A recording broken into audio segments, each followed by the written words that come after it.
In the golden age of the American Mafia, Joey Gallo bucks the trend. A rebel who wants a revolution. Joey Gallo was not going to play by the rules, and he would do anything to get to the top. He's the Che Guevara of mobdom. This is unheard of in the Mafia. A rising star in the New York Mafia, Gallo brushes off Bobby Kennedy's investigation and in his own mind becomes invincible. He was a psychopathic killer, and that was why he got that name, Crazy Joe. Gallo's whole life is a violent fantasy based on a movie. Joey Gallo is literally acting the part of a movie gangster.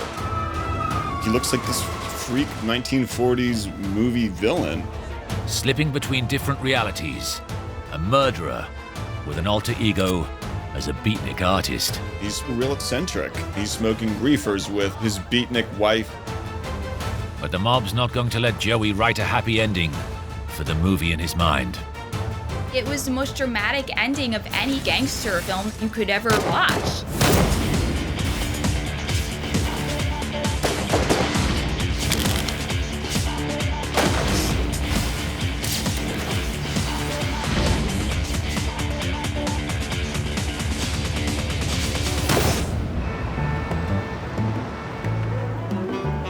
New York, summer 1971.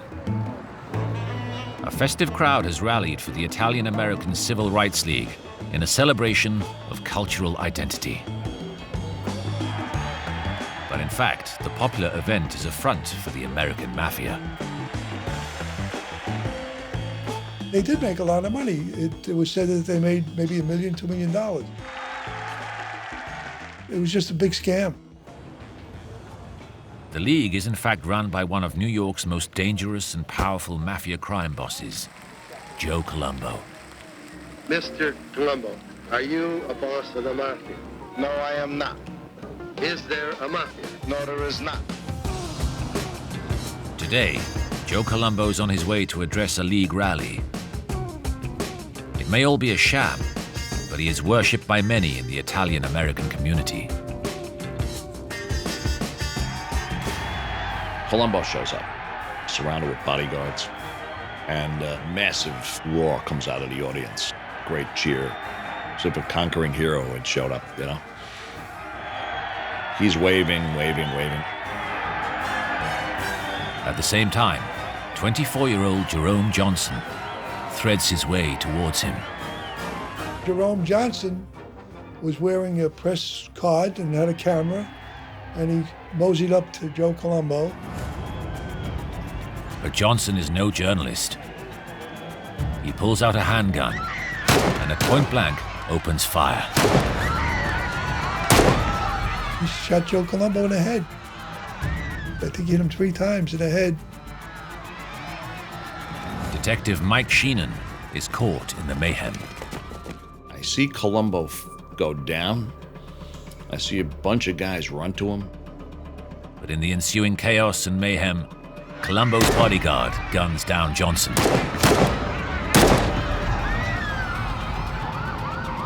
The Mafia Don is rushed to the hospital, where he slips into a coma from which he will never emerge. The police immediately get to work trying to figure out who would be foolish enough to assassinate Colombo. This guy was a dope. How the hell are you going to shoot Joe Colombo and then get out of that crowd? He's going to be killed instantaneously. Jerome Johnson had been set up, and whoever sent him to kill Colombo was stepping over a line. Only in extremely rare circumstances could a top mob boss be targeted from within the Mafia. It had been a cornerstone of Mafia law since 1931. The rule was the only thing that stood between good business and anarchy. But someone wasn't playing by the rules. The biggest violation you could commit in the Mafia was trying to kill a boss without the authorization of the commission. Whoever was behind the assassination of Colombo hadn't sought the permission of the New York family heads known as the Commission. The authority of the Mafia is under attack. And suddenly, everyone wants to know who ordered the hit. It seems likely the work of a lone wolf. And only one man fits the bill. The obvious choice was Joe Gallo. Gallo had said many times, Columbo, he's dead. I'm going to kill him. He's a dead man. Crazy Joey Gallo was a ghost from Columbo's past. A man at war with Columbo's crime family until he was sent down by the justice system. Driven to ruin by the same Mafia don who once raised him up from the streets, Gallo has had 8 long years to plot his revenge on the family that betrayed him. When Joey got out of jail, he was playing by new rules, his own rules. He made them up, and he would kill anybody who stood in his way. Joey Gallo's history with the mob goes back some 20 years to Red Hook, Brooklyn, where he worked for the Profaci family, a rising power in the Mafia. He was killing people at a young age. And there was kind of a fear that spread from that. He was actually diagnosed to be schizophrenic when he was just a teenager, and then growing up, his whole persona matched that. Crazy Joey Gallo wasn't called crazy for nothing. An obsessive fan of the movies, Gallo finds the perfect role model for his violent alter ego on the silver screen.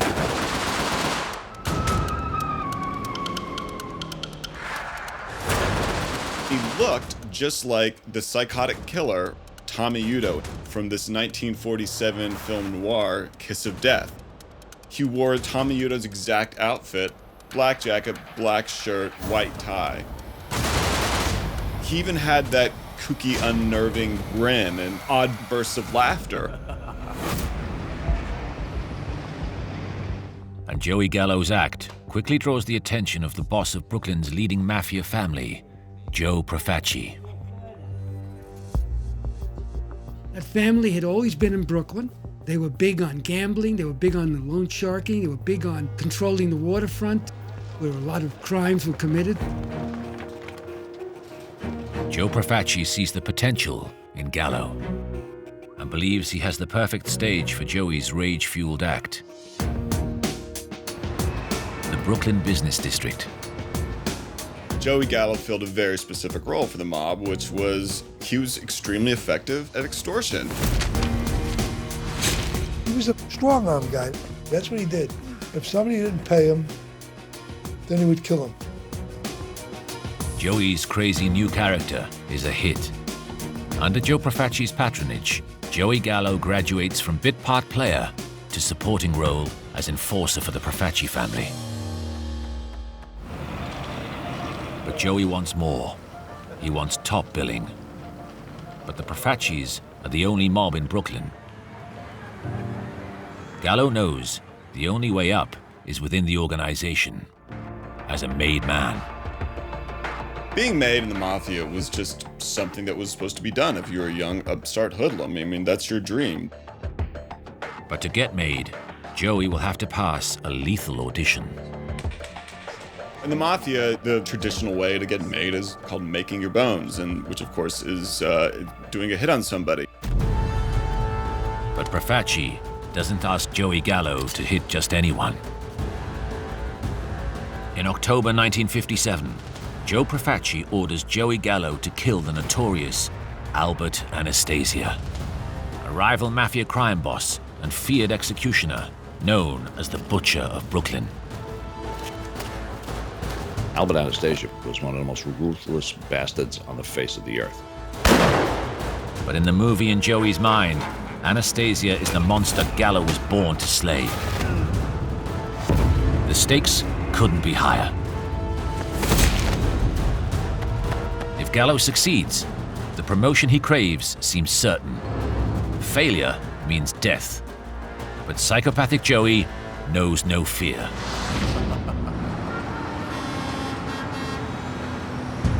October 25th, 1957. 10:15 a.m. Anastasia is so confident no one would dare to attack him that he relaxes at the barber's alone. Gallo makes his move.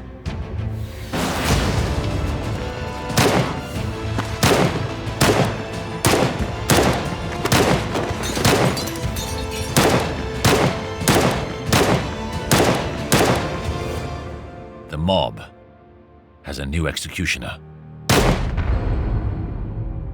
Word gets around that these Gallo brothers are the guys who pulled off the hit on Anastasia.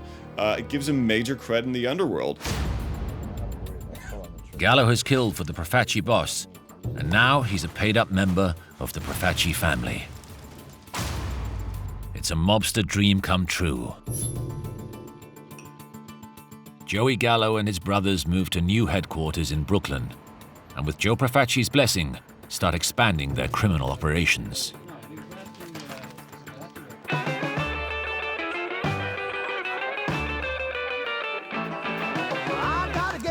America's 50s youth culture is exploding, and Joey Gallo is there to milk it. The Gallos were known as the Jukebox Kings. They ran the jukebox extortion racket. There's a lot of quarters being plunked in new jukeboxes. Joey's also pushing soda fountains, pinball machines, and running nightclubs. Despite it seeming like a small-time operation, Gallo's success begins attracting unwanted attention in the form of the US government and its chief counsel, Robert Kennedy. In 1958, Joey Gallo and his brothers are summoned to testify before a Senate Committee on Organized Crime, but it's Gallo's alter ego that turns up.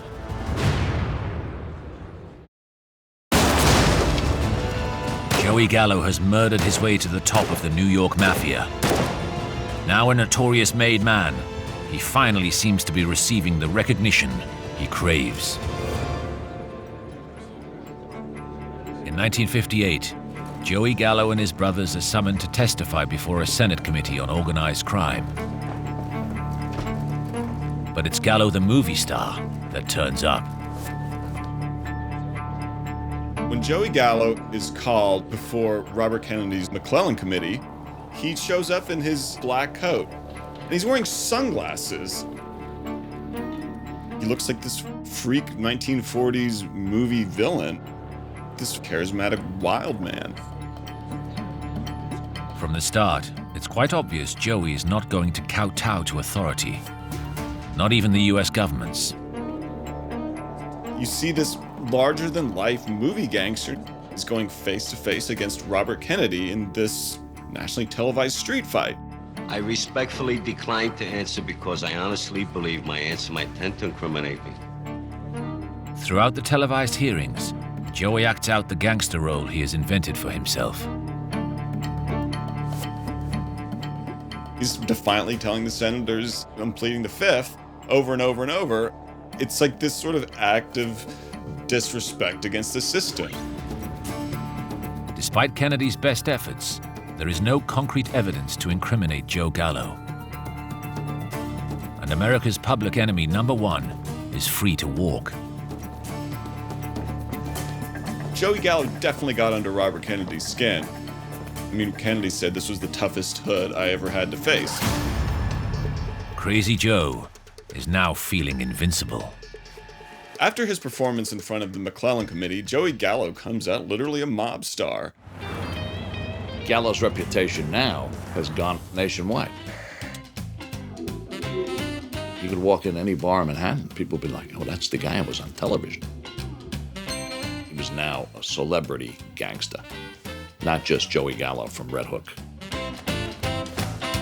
To the public at large, he may seem like a big fish. But within the family, he's still small fry. It seems that Joe Gallo has it made. He's successful, he's flashy, but the one thing that Joey Gallo doesn't have is power. Behind the facade, Gallo knows he's still just a hired hand. He's having to kick back the majority of his earnings to Old Man Profaci, And despite all the trappings, he's still sort of running the jukebox racket, this nickel and dime extortion thing. And that's just where Old Man Profaci wants Gallo to stay. The mob had no room for flashy, tough guys like Joey Gallo. Joe Profaci looked at Joey Gallo and his brothers like clowns. Puppets, so to speak. They'll do whatever I want to do, and I'll promise them the moon, but I'll give them. Despite the act, Gallo isn't stupid. He knows he's being sidelined, that he isn't part of Profaci's plans. For Joey Gallo, it was a real front that Old Man Profaci never invited him to the compound for Sunday spaghetti. We're good enough to take someone out for the old man, but we're not good enough to sit at his table. It's a dangerous situation. An unstable mind like Gallo's can easily be tipped over the edge. He's looking at his Mafia Don and he's saying, we're doing all these things for him. What's he doing for us? Joey Gallo knows what a gangster screen hero would do. Let's get some shotguns and do what we need to get done. It's this movie idea of what a gangster is. It's one crazy guy against the system. He's going to go and take what he wants. Got to remember, he's a psychopath. And it developed in his head that he could take this guy out and take over this entire family. Joe Profaci is about to learn that when you sit on a psycho killer like Crazy Joe, you're sitting on a time bomb.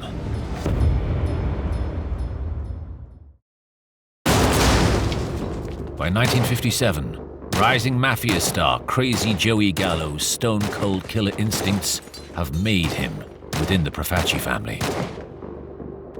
But 28-year-old Joey Gallo is not getting the respect he craves from his boss, Joe Profaci. And he's nurturing thoughts of violent mutiny.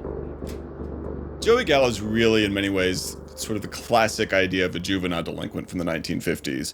That almost Marlon Brando-esque idea of rebellion. Why do I have to live by these old world Baroque ordainments by Old Man Profaci? Joe Profaci senses danger, and his first instinct is to keep Gallo on side. The Profacis did see some use in the Gallo brothers. They made the Mafia money, so all right, well, we can tolerate an eccentric as long as he makes us money. In an attempt to keep Gallo under control, Profaci offers him an extraordinary assignment: to kill one of his own, Frankie Schatz, a captain in the Profaci family in charge of the numbers rackets. The numbers boss, Frankie Schatz, was holding out against Old Man Profaci. He wasn't giving Joe Profaci his money. And so Profaci's like, well, we're gonna have to get Frankie Schatz whacked. The promise was, you take him out and you guys take over his operation, which was a big chunk of Profaci's crime world. Joey and his brothers take Profaci at his word. It's the kind of hit that would grace any Hollywood gangster film. To them, it's a bit of honor. They wasted no time. They went out there and they riddled this guy with bullets.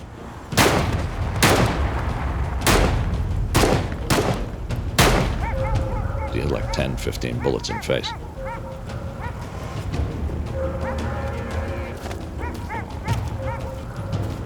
The Gallos are ecstatic. Frankie Schatz's empire is worth a cool $2.5 million. They were thrilled. Now, they thought this was it. But this time, there is a twist in the plot. Profaci changes the deal. He hands over the lucrative share of Schatz's racket to his brother-in-law. Profaci basically betrayed them. And when word gets around, Joey Gallo is pushed over the edge. The gangsters were like, hey, you got duped, huh? You're a moron. You went and killed a guy and you got for it. It's the way it is. Welcome to Profaci's world. And Gallo went berserk. I mean berserk. This isn't how the movie is supposed to go. So Joey rewrites a new ending. And it's not good news for Profaci. For for Joey Gallo, what's the quickest way to success in the Mafia? No, I'm not going to spend all my life being a cog in this system. I'm going to do it my own way, even if it means tearing down the entire machine. We got to start a revolution here.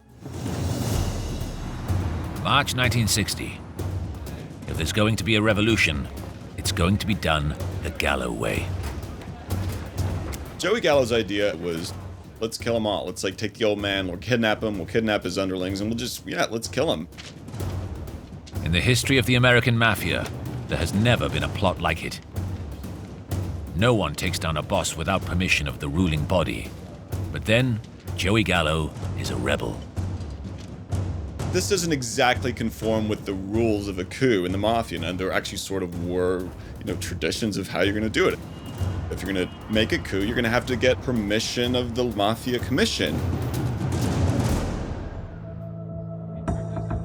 The commission had been set up by Lucky Luciano to stop violence erupting within the mob. For 30 years, its authority has been unquestioned. Now, Joey Gallo wants a revolution. Joey's version is, screw the commission. Let's, we're going to do it our own way. Why do we need their approval for? We're doing a coup.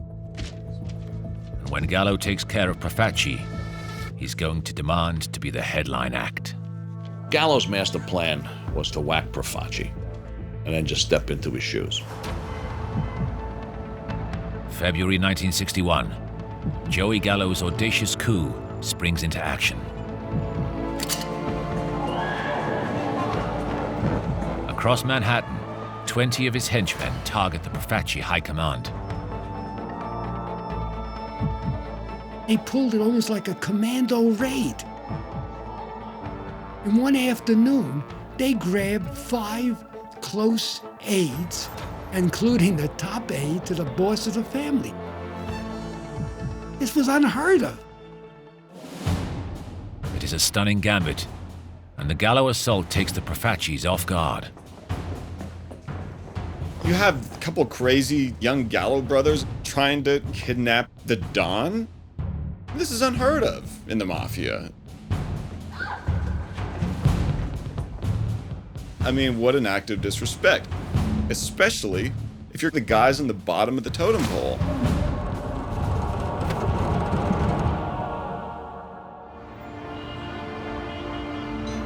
The cream of the Profaci High Command is held at gunpoint in a Manhattan hotel room. It looks like a stunning coup, but for one thing, the top dog is still at large. They kidnap the Don's tight inner circle, but they miss the one guy that they need, which is the Don. If you go after the king, you gotta kill him. Acting on a tip-off, Joe Profaci has skipped town. Too late, the head of the family had learned just how dangerous Mad Joey Gallo can be. Profaci took off down to Florida. I'm out of here. He knew he was a psychopathic killer. With Profaci safe, the tables are turned, and the Gallos are in the corner. The question is, what can they do about it? Practical and cool-headed, Joey's elder brother Larry suggests approaching the commission to broker a deal. Larry Gallo is, let's wait. The commission's gonna tell us what to do. We're gonna resolve this without violence. Joey Gallo doesn't do deals. For him, it's death or glory. Joey's the exact opposite. He's like, let's show him that we mean business. Kill one of the hostages and dump him on the old man's doorstep. Larry Gallo lays it out for his mad brother. Kill a Profaci, and the boss will come back at them with an army of 200 soldiers. Joey's plan is in ruins. In the end, Joey's big brother pulls rank and takes control. The only solution that doesn't end in a bloodbath is to negotiate.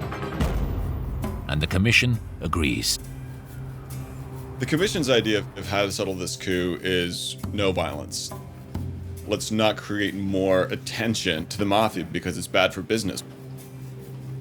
We don't want a lot of feds on us because of a bunch of crazy Gallo brothers. commission orders Joe Profaci to broker a truce, and the Gallos to release their hostages. Joey, the revolutionary, an all-or-nothing idealist, is being forced to play by the rules. To Joey, the coup was an utter disaster. Not only did they not kill the Don, they followed the commission's rules. For Joey, the idea of a revolution is, let's go to the streets and let's do it our own way.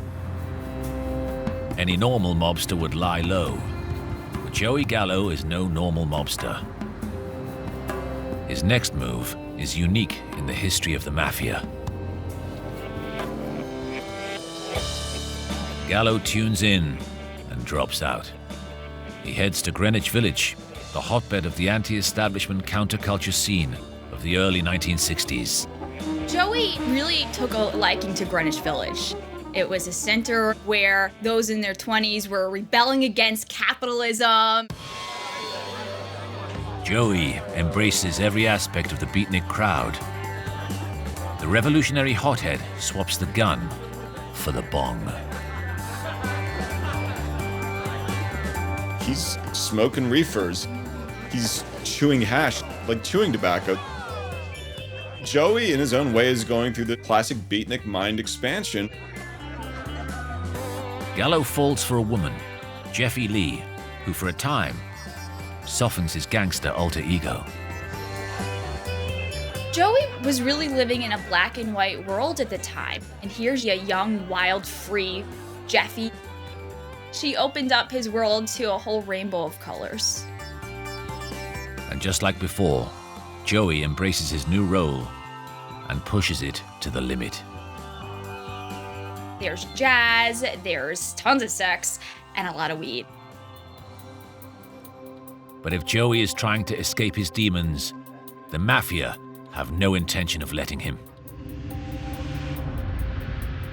Joe Profaci may have agreed a truce in public, but he wants revenge. Profaci said, that guy's dead.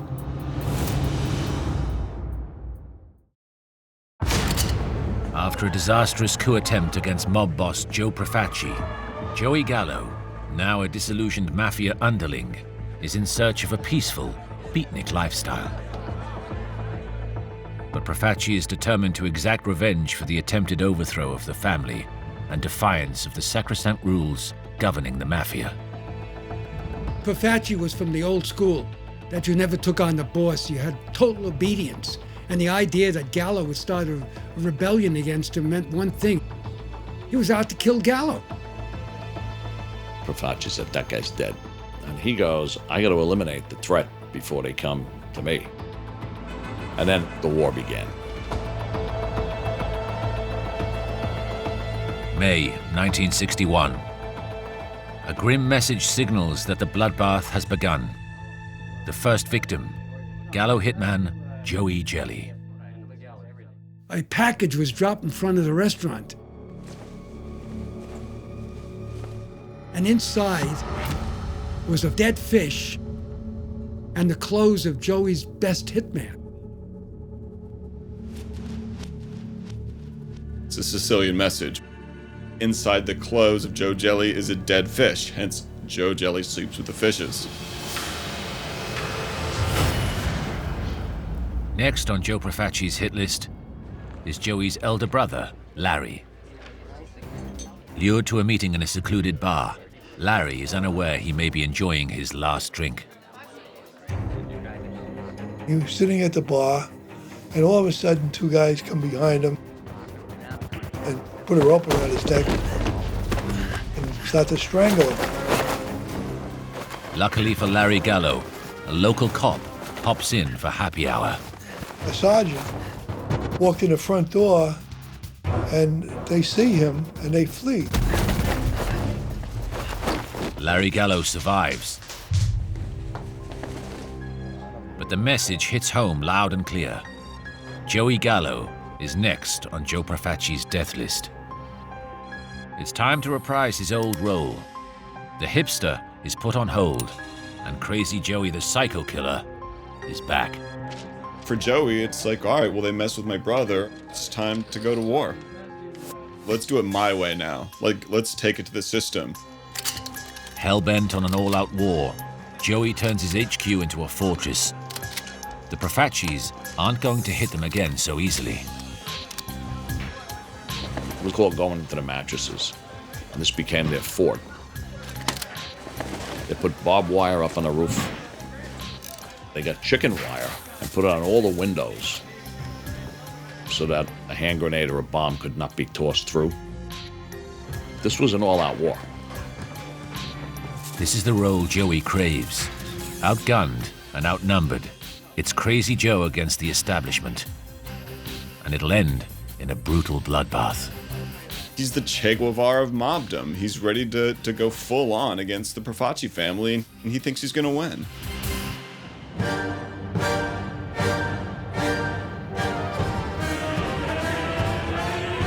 Red Hook, Brooklyn, November 8th, 1961. To Verdi's rousing arias, Crazy Joey Gallo prepares to go to war with one of New York's most powerful mafia families. But to the rest of the gang, Joey's mission is suicidal. The Gallos are basically sitting ducks here on the Red Hook waterfront. It's a ragtag gang against literally a mafia family. Someone in the Gallo gang gets cold feet and tips off the police to the impending war. It's a betrayal that will save their lives.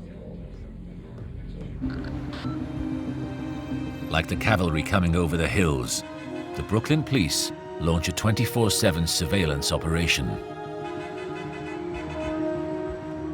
The NYPD set up a several block radius of protection around the Gallo headquarters to try and stop any Profacis from coming in and causing this bloodbath. For now, Joey and his brothers may be safe. But they are prisoners in their own HQ.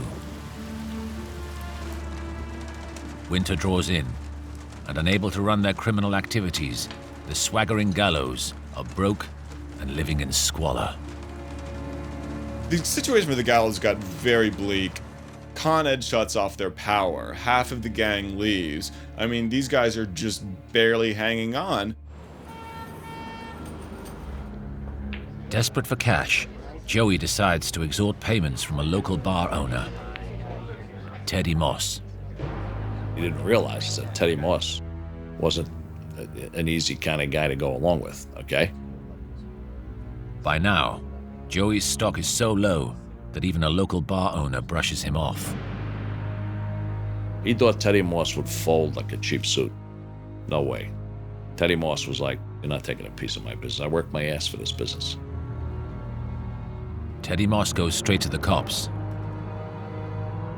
It's just the break they'd been looking for. The cops and the DA, they knew who he was. It was the perfect opportunity to get this guy off the street. And that's what they did. December 1961. Gallo is convicted of conspiracy and extortion. This time, the system wins and hits the rebel with a severe punishment. The evidence was overwhelming. He got sentenced to 7 to 14 years in prison.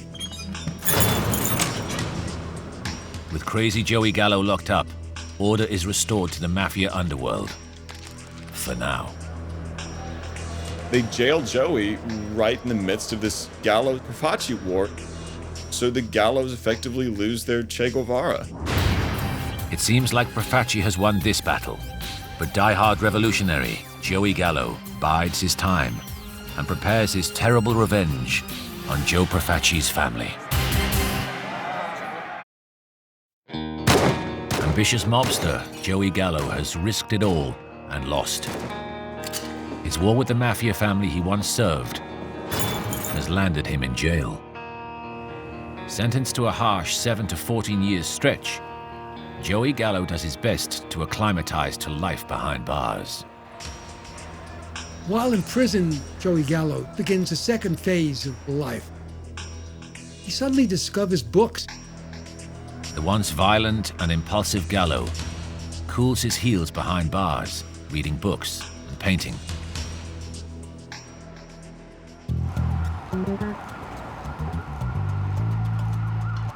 Outside, the world is changing, and any problems the hothead may have had disappear. His arch-enemy, Joe Profaci, dies, and the new don of the Profaci family is hard-boiled Brooklyn mobster Joe Colombo. Colombo has no interest in avenging old wrongs. He's too busy running his criminal empire and forging links with the local Italian community. March 1971, and Gallo is released, apparently reformed. He makes straight for his old beatnik family, where he finds himself a bit of a celebrity. When Joey comes out of prison, he strangely finds himself in the midst of this fashionable New York literati circuit. To America's counterculture heavyweights like Bob Dylan and Arthur Miller, Crazy Joey's revolutionary gangster mystique is too cool to resist. They see a romantic outsider figure who's on the outside of whatever side there was. This countercultural, anti-hero going against the system. With his new counterculture buddies, Joey Gallo looks set for a glamorous new chapter. When Joe Colombo hears that Joey Gallo is coming to see him, alarm bells go off. He's right to worry. Beneath the flower power hipster burns an irrepressible desire for revenge. Joey can't resist reprising his old role one last time. Joey Gallo is not a normal human being. He's not somebody who goes to prison and comes out rehabilitated. No. What did he spend the 8 years in jail doing? Plotting. And every single day he spent behind bars was filled with more and more rage. Joey wastes no time in letting Colombo know that Joey Gallo isn't going to go away. And he goes and he meets, he's a sit down with Joe Colombo, and he said, all these years I did in a can, you guys owe me some respect, you owe me some money. Joe immediately demands a $100,000 gift because he had never agreed to the truce. And he wants a bigger cut of the Colombo family activities. Colombo is well aware of Gallo's reputation. It's a critical moment for the boss. He knows how dangerous Gallo can be, but he's got a reputation to keep. Colombo makes a big call. Colombo went, yeah, I'll tell you what, here's $1,000. He throws $1,000 on the table. He says, here, you know what you do? You go have yourself a great welcome home dinner. Joe Colombo wanted no part of Joey Gallo. He knew he was wild and crazy, and that he was a potential nemesis, and he wasn't going to play ball with Joey Gallo. It's a big mistake. Joey Gallo basically throws it back in his face. And he's like, yeah, you think this gang war's over? It's just started. The rage inside Gallo is building and building and building. He basically announces Colombo's dead. He's a dead man. The Gallo-Profaci war was back on. He thought he would be the next boss of the Colombo family, and it would be known as the Joey Gallo family. With a new war threatening to erupt, Colombo knows he has to move fast. The reaction by the family against Joey Gallo for putting a hit out on Joe Colombo is death. They put out an open contract on Joey Gallo. If Joey's going down, he's going to make sure he takes Colombo with him. And his new prison contacts will ensure that no one sees it coming. Gallo knows no one will be expecting an assassin from Harlem, so he hires an unknown 2-bit drug addict.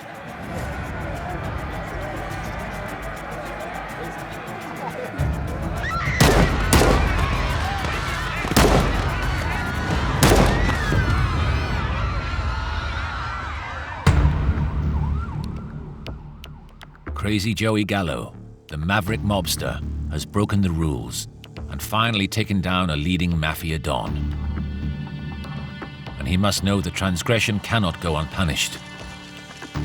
You don't take out a boss like that. It is reckless, and there are going to be repercussions. Colombo's men instantly renew the open contract on Joey's life. I knew that they were going to go after Joey then, and informants came back all over the place. It's an open contract out on Joey. That means anybody could hit him anytime. But Crazy Joey isn't afraid of anyone. He's emboldened by what he thinks is a victory over the Profaci family. He was just reckless. He just lived for the day. He didn't care about tomorrow.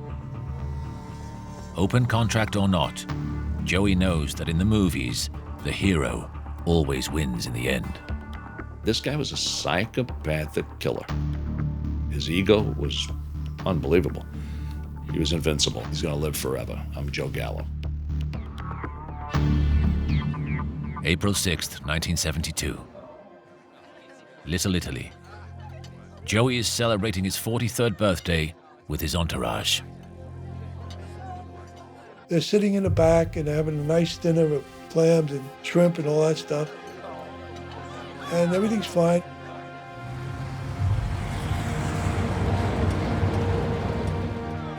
They ordered another round. It's probably 5 o'clock in the morning by now. Without warning, 4 gunmen burst in and begin shooting.